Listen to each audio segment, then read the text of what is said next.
les membres du corps médical se disent, mais enfin, la vaccination, elle est obligatoire pour des tas et des tas de pathologies si vous voulez aller travailler à l'hôpital. Enfin, c'est tout à fait incompréhensible que des gens engagés dans la médecine, dans les soins, refusent de se vacciner. Alors, qu'est-ce que vous dites ? Et Olivier Véran suggère que dans les EHPAD, il y a une obligation éventuelle. Alors, Vous êtes contre, vous j'ai rien dit encore. Vous allez voir que je ne suis pas contre, en l'occurrence. Bon. Je pense d'abord qu'il faut bien distinguer la situation des professionnels de santé au sens large, c'est-à-dire toutes les personnes qui sont en contact avec des malades, et la population en général. Ce sont deux discussions différentes.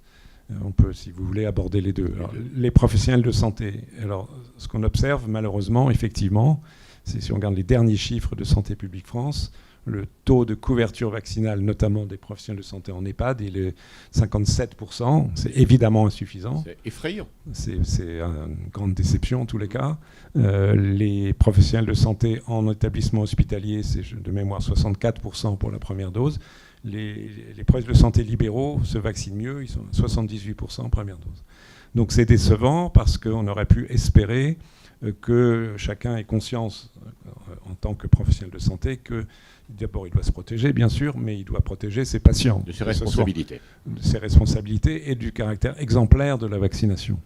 Et surtout dans un contexte aujourd'hui où on sait que les vaccins, pour l'essentiel, préviennent la transmission du virus. C'est-à-dire qu'un professionnel de santé vacciné ne risque plus, ou très très peu, de transmettre le virus à une personne malade, une personne très âgée ou une personne fragile pour une telle ou telle raison. Donc alors, tous ces éléments...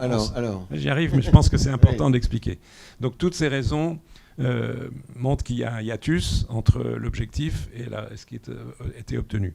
Ça fait 6 mois que la vaccination des professionnels de santé a été débutée, à partir de mars pour tous les professionnels de santé. Donc le fait qu'on n'arrive pas à monter très clairement au-delà des chiffres que j'ai indiqués, peut suggérer qu'effectivement, il faille aller à l'obligation vaccinale, ce qui doit être reprécédé à nouveau d'insister très fortement auprès de la vaccination. Je pense que les directeurs d'établissements de santé de tous ordres doivent mettre le paquet, entre guillemets, mais de façon... Pas de façon agressive. Parce qu'en même temps, les professionnels de santé, ils ont quand même beaucoup trinqué, pour en parler en termes simples, au cours de l'année passée. Il ne faut pas être agressif, il faut expliquer et mettre les gens face à leurs responsabilités. Nous devons, nous, collectivement, être exemplaires. Si décidément on n'y arrive pas, ça doit passer par la loi, donc ça prend un peu de temps. Eh bien, il faudra le faire. Ça se fait en Italie. Les Anglais viennent de décider que dans leurs EHPAD à eux, à partir d'octobre, la vaccination sera obligatoire. Donc, il n'est pas exclu que l'on aille dans le même sens parce que, encore une fois, les chiffres ne sont pas assez bons. Et le grand public, alors, les Français c'est une autre discussion, complètement différente, parce que l'analyse de la situation, c'est évidemment, il y a des personnes qui sont réfractaires, donc pour lesquelles l'obligation pourrait jouer.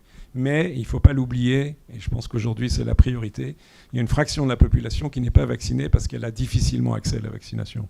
Et l'objectif premier aujourd'hui, la priorité, c'est de cibler ces personnes. Alors, quelles sont ces personnes ? Ce sont les personnes âgées, très âgées, au-delà de 80 ans, qui sont à mobilité réduite et qui souvent sont loin, à la fois psychologiquement et physiquement, du système de santé, qui ne savent pas utiliser Doctolib pour prendre un rendez-vous, etc. Et donc, il faut aller vers ces personnes et aller les vacciner. Ça prend du temps, c'est long.